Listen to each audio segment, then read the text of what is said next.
Hola, bienvenidos a mi podcast. El 8 de agosto se ha establecido como el Día Internacional del Gato. No está de más comentarles que yo soy una gran admiradora de estos hermosos peludos de 4 patas. Siempre mi vida ha estado rodeada de gatos.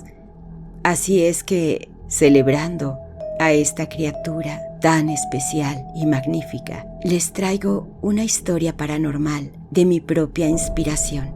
Así es que vivan por siempre los gatos. No te olvides de regalarme un like, suscribirte a mi canal y compartir mi contenido. ¡Comenzamos! La maldición de las arpas sombrías. En la cúspide de la 18ª dinastía, cuando Egipto era una joya bruñida bajo el sol de Ra y los templos se erigían como montañas de oro y alabastro, la ciudad de Bubastis resplandecía con una devoción sin igual. Era el corazón del culto a Bastet, la diosa con cabeza de leona y corazón de gata, protectora del hogar, la armonía y sobre todo de sus hijos felinos que poblaban las calles como encarnaciones vivientes de su gracia. Los gatos no eran meros animales, eran portales a lo divino. Sus ojos, se decía, reflejaban los secretos del Duat, el inframundo. Su ronroneo era un eco de la vibración creadora del universo. Maltratar a un gato era una blasfemia de la más grave índole, un acto que escupía en el rostro mismo de la diosa. Pero no todos los corazones albergaban tal reverencia. Kenamón era un mercader de Tebas, un hombre cuyo éxito había inflado su arrogancia hasta convertirla en una coraza contra la piedad y la traición. Rico y conectado con la corte del faraón, se consideraba por encima de las supersticiones de los aldeanos. Para él, un gato no era más que una alimaña útil para cazar ratones, una criatura sin alma ni importancia. Su desdén se hizo patente durante una visita a Bubastis para cerrar un trato de lapislázuli.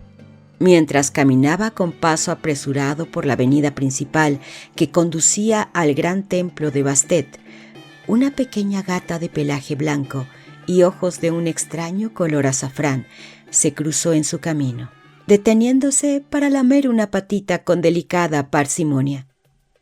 Los transeúntes se detuvieron, sonriendo ante la divina interrupción. Kenamón, sin embargo, bufó con impaciencia.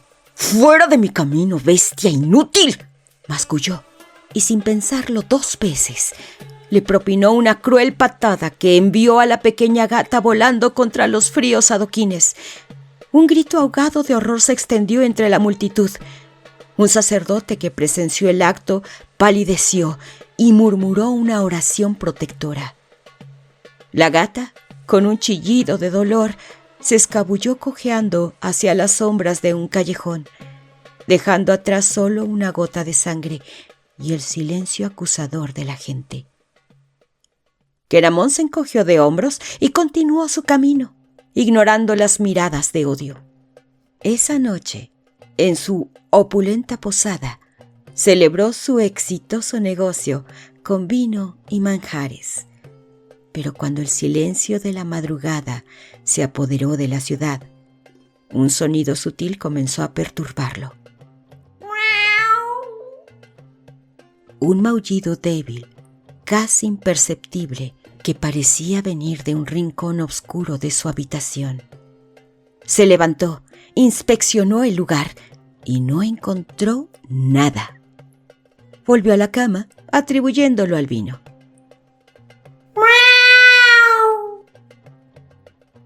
Esta vez más claro, más cerca. Sonaba lastimero, como el de un gatito herido. Se levantó de nuevo, frustrado, y revisó cada centímetro de la estancia. No había nada. El sonido, sin embargo, no cesaba. estaba en su cabeza. El eco fantasmal que solo él podía oír. A la noche siguiente, de regreso en su villa de Tebas, el tormento se intensificó. El maullido se convirtió en un coro. Oí arañazos en las puertas de madera, aunque al abrirlas no había nadie. En el reflejo pulido de un jarrón de obsidiana, creyó ver por un instante un par de ojos felinos de color azafrán observándolo. El miedo, una emoción que creía haber desterrado de su ser, comenzó a deslizarse por sus venas como un veneno helado. La tercera noche fue peor. Se despertó con un dolor agudo en el brazo. Al encender una lámpara de aceite, vio 3 arañazos paralelos, rojos e hinchados, sangrando ligeramente sobre su piel. Eran profundos, como si una garra invisible lo hubiera marcado mientras dormía. El pánico se apoderó de él. Los días de Kenamón se convirtieron en una pesadilla de vigilia. Perdió peso, su piel adquirió un tono ceroso y sus ojos, antes agudos y calculadores, ahora se movían nerviosamente, persiguiendo sombras que no existían. Sus socios comerciales y amigos comenzaron a evitarlo, susurrando que había sido tocado por un demonio. El maullido en su mente era ahora un rugido constante, el rugido de una leona furiosa que ahogaba sus pensamientos. Desesperado, buscó a un anciano sacerdote del templo de Amon-Ra, confesando entre sollozos su transgresión en Bubastis. El sacerdote, con una mirada grave, le dijo: «No has ofendido a una criatura de carne y hueso, Kenamón. Has golpeado la imagen misma de la divina Bastet. Su espíritu, no su cuerpo, es el que ahora te caza, y su espíritu no conoce el perdón para tales actos». El sacerdote le aconsejó volver a Bubastis y suplicar clemencia en el templo. Con el corazón encogido por el terror, Kenamón emprendió el viaje. Ya no era el mercader altivo, sino un hombre roto, perseguido por sus demonios. Llegó a Bubastis al anochecer. La ciudad que antes le pareció rústica, ahora le resultaba aterradora. Cada gato que veía en las calles le parecía un juez silencioso. Sus ojos, 2 brasas incandescentes en la penumbra. Entró en el gran templo, cuyas columnas parecían garras gigantescas, arañando el cielo nocturno. En el centro de la sala principal, ante la colosal estatua de granito de Bastet, se arrodilló. No había nadie más, solo el silencio y el aroma a incienso. «Gran diosa, perdóname», suplicó con la voz rota. «Fui un necio, un arrogante. Aceptaré cualquier penitencia». En ese momento, las antorchas del templo parpadearon violentamente, sumiendo la sala en una oscuridad casi total. El rugido en su cabeza se volvió ensordecedor, y de las sombras emergió una figura. No era la majestuosa diosa de las estatuas, sino un espectro de pura venganza. Tenía la forma de una mujer, pero sus movimientos eran felinos, fluidos y mortales.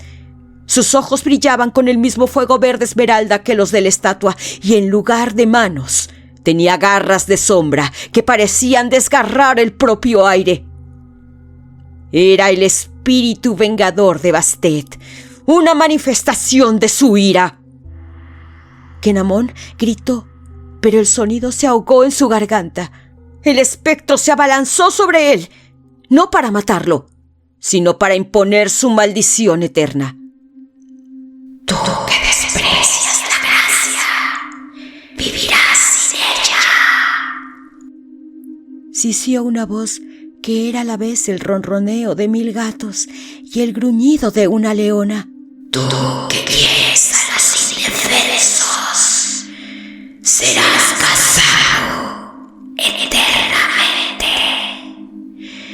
Tu sombra ya no será mía. El espíritu lo atravesó en su forma etérea. Kenamón sintió un frío de ultratumba y luego nada. Cuando los sacerdotes lo encontraron en la mañana siguiente, estaba acurrucado en un rincón, vivo, pero con la mente destrozada. Balbuceaba incoherencias sobre garras en la oscuridad, pero lo más extraño fue su sombra. Ya no imitaba sus movimientos. Se retorcía y se contorsionaba a su espalda, adoptando a veces la forma de un gato agazapado, otras la de una leona a punto de saltar.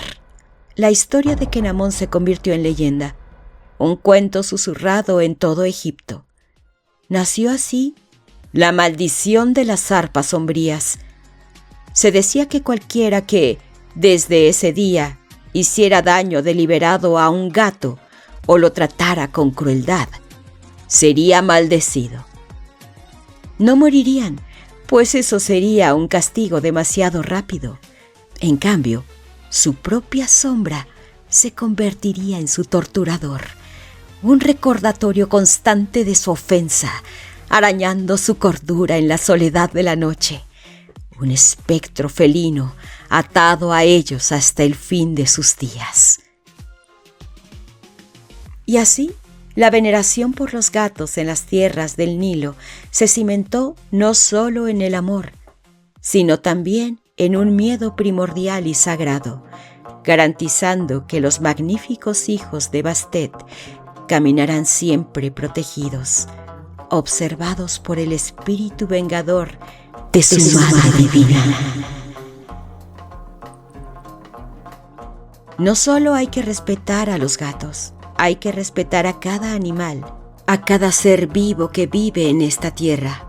Son nuestros hermanos de planeta. Ellos estuvieron aquí antes que nosotros y nuestro deber es protegerlos. Si no lo haces, siempre habrá un espíritu en la naturaleza que se encargará de recordártelo para siempre. Déjame un like, suscríbete a mi canal y no olvides compartir mi contenido. Recuerda que puedes mandarme sugerencias de historias paranormales, de terror o históricas. Será un placer narrarlas para ti aquí en ¿Y si te lo narro? ¡Hasta la próxima narración!